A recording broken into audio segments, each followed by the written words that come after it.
So I want to say this is like my fifth time starting over, but that's okay, right? We can always start over. Start over until you get it right, right? You start over until you get it right. And I like that thought process. But anyway, again, welcome back to my podcast. This is the Afterthought podcast with your host, Derek Daniels. I'm glad to see you guys back. We're going to get right into it. So today I want to talk about, I call it the Kobe Bryant method, right? And here on this podcast, we talk a lot about mental health for men and women. I really do my podcast mostly for me. People just enjoy it and relate to it. Let me say that. They relate to it. So I do my podcast on like mental health, creativity, how to stay consistent, just things of that nature. And today we're going to talk about something that I call a Kobe Bryant method. R.I.P. Mamba. Man, that joint hurt my heart when he passed. But anyway, today I want to talk to you guys about something I call the Kobe Bryant method. Now, if you've watched any of the interviews with Kobe Bryant, there was one interview to me that stuck out tremendously. I can't remember the name of it. I'll try to reference it in the description. But basically, he was in an interview, and they asked him, like, how did you become like Kobe? Like, what's the Mamba mentality? How did you get to this point of being one of the greatest basketball players of all time? And his answer was simple. Simple in the sense of the answer, not simple in the sense of the work ethic. So he spoke about how he would wake up early in the morning and go to training. Let's say he got to training at, 4 in the morning, right? And he did 2 hours of training. So he would work out 4 in the morning, be done with training at 6, go home, eat, rest, be back at training at I think he said 10, right? So now 10 to 12, he's doing another training, go home, spend time with his family, eat, rest, and then he would come back and train again at let's say 3 or 4, right? 4 to 6, or 3 to 5. He would have these slots where he would go in 3-4 times a day and train and work on something specific. And that stuck with me, right? Because a lot of us wake up, we all have the same 24 hours, right? But a lot of us wake up, and I'll use my daily routine as an example. So, I wake up at 4 to get to the gym by 4:30. I haven't done it in a while, but this was my routine when I was on point. I'll wake up at 4, get to the gym by 4:30. I would work out, get home about 6:15, because I live right around the corner from the gym. I would shower, make my breakfast, get myself ready for work, and I'd be out the door by 6:45 to catch my train to get to work and this, that, and the third. I would come home. When I got home, it'd be about 6 o'clock. My food was already prepared because I meal prep. And I would have dinner, shower, maybe work on something for an hour, read, work on content, work on editing, photography, videography, whatever the case may be, watch TV, right? And then I'd be back in the bed, I'm in the bed by 8 p.m., right? Trying to be asleep by 8:30, 9 o'clock. Excuse me, so that I can get up and do it all over again the next day. Now, when we move that over, we're not all, we don't get paid to play basketball like Kobe Bryant did, right? We have lives, and he had a life. He had family, he had kids, but he knew that it was most important for him to take care of his body, number one, for him to train as hard as he possibly could, so that he can continue to financially take care of his family and play the game that he loved to play. And then not just play the game, but be the best on the court at all times. So if we look at his method, the Kobe Bryant method, if we look at his method of training and we applied that to our lives every day, how much more work could we get done? How much more advanced would we be than our competitors? How much more advanced would we be than our coworkers? I think this right here kind of like clicked and set off a mental bomb of like, holy like that makes so much sense.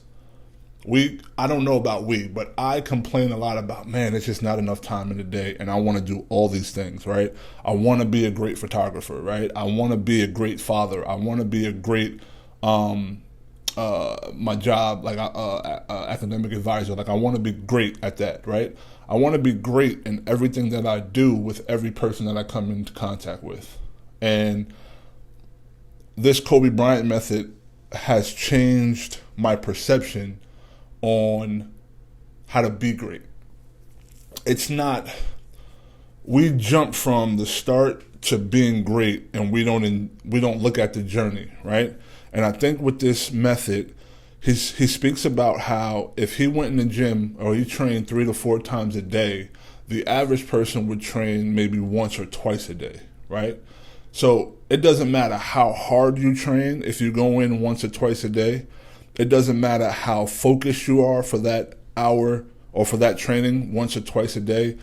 He's always going to exceed you because he is just putting in more time. He's training more and more often.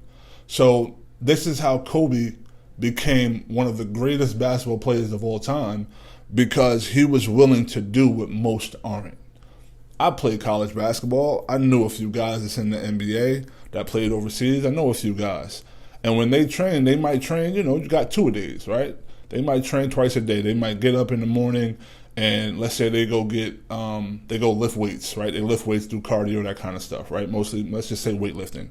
Let's say they knock that out for an hour, hour and a half, stretch, getting, in the ice bath and all that good stuff to recover. And let's say they come back later on that afternoon and they're getting shots up. Let's say they're getting up, 500 to 1,000 shots. And not just up, but makes, right? If Kobe is doing that twice the time that you're doing it, so if you're going to the gym twice and he's going in 4 times,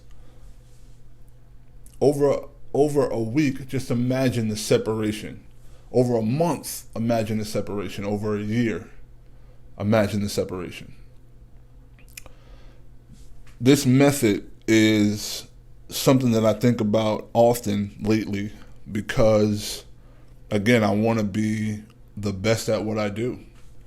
And I don't have to be the greatest, but I want to make sure that I put in the effort and the time and the training and the focus to be able to be as good as I possibly can be. When we talk about competition, I'm not talking about, I did say against your competitors, but in reality, the biggest competition that you have in society and in this world is you versus you. If you haven't heard that, I'm telling you now. A lot of people have heard it, but if you haven't heard it, I'm telling you now. It's always going to be you versus you. It's never going to be you versus the next person for that bump in position at your job, for a bump in salary. It's never going to be you versus them. It's always going to be you versus you in anything you do. And I think that if we can apply that to our lives, our daily lives, I think that could make not only benefit our way of life and our peace in life, but I think that it could also help us reach potentials that we didn't even know that we had ourselves. When you stop focusing on the end result and when you start focusing on the journey and you start focusing on the craft, I think that it could bring you to, first of all, it'll give you a level of peace because you're learning as you move on. So whether it's slowly or fast, you're learning as you move along. There are no L's, right? Like, we don't take losses. There's only lessons. So when you mess up and you claim that you failed, you didn't fail. You learned what not to do the next time. I feel like this is, again, R.I.P. Kobe. I feel like this is one of the dopest things that he left behind for our generation, for me to teach my family, for the children that I help navigate through education. I think that this is a huge benefit and something that I will utilize in my day to day. How about this? You guys try it, right? Give it a try. What's the worst that can happen, right? You learn from it. That's the worst that can happen. And again, no losses, no failures. You learn from it. You learn what not to do the next time. You learn what worked so you can repeat it and implement it and hopefully magnify it, right? Or take one thing in your life right now. I don't care what it is. It could be a business you wanted to start, a business you're already in. It could be a hobby that you enjoy that you want to turn into a business. It could be your relationship with your spouse. It could be your relationship with your children. It could be a relationship with your other family members, brothers, sisters, parents. It could be the job that you want to move ahead and climb the ladder in. Whatever it is, try this Kobe Bryant method. Again, I call it myself the Kobe Bryant method. Try it. Try it. If you want to look it up, I forgot what it is. I forgot the name of the title on YouTube. I'm going to try to find it and then link it. Link it underneath. But I think it'll be a game changer. When you go into this, please do not go into it with just the outcome that you're looking for, right? Because it may not be what you're looking for. We all know that God works in mysterious ways, right? It may not be the outcome that you're looking for, but it may be the outcome that you need. I'm going to say that again. It may not be the outcome that you predicted or that you're looking for, but it could be the outcome that you actually need to progress and move forward in life. So I implore you, am I saying that right? I encourage you, let's use that one because I know I'm saying that one right. I encourage you to try this method. A lot of you guys have coming from just a side note, a lot of you guys are coming from my social media page from Instagram, and I appreciate you guys. I thank you. I don't think you guys understand how important it is that you guys reach out, that you like, comment under my reels and under the quotes that I give. And I want to say thank you. There are times where I'm human. There are times where I shut down. And over here we support and we focus on mental health awareness and just being in a peaceful place so that you can do what you need to do to be happy in your life while we are here on planet Earth. And you guys reaching out and sending me DMs and telling me that, a quote that I put up helped you and it was right on time, and that you were thinking of starting something and doing something, and my quote helped push you over to the side of beginning that venture. I just want to say thank you. Like, I thank you very much. Like, I appreciate all you guys more than you know. And again, I started this for myself. I started this for the healing of me. You guys go back and look at any of my previous podcasts. I've divorced and just kind of getting myself through it and trying and learning how to find me again and how to be alone with Derek and to figure Derek out to be a better person for my children and for myself. But again, I really want to say thank you to you guys for reaching out and contacting me and leaving so many positive responses and DMs.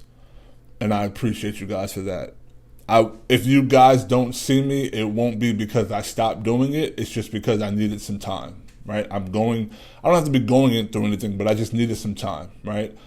I refuse to allow the social media and podcasting and making sure that I post every day. I refuse to allow that to take over my life.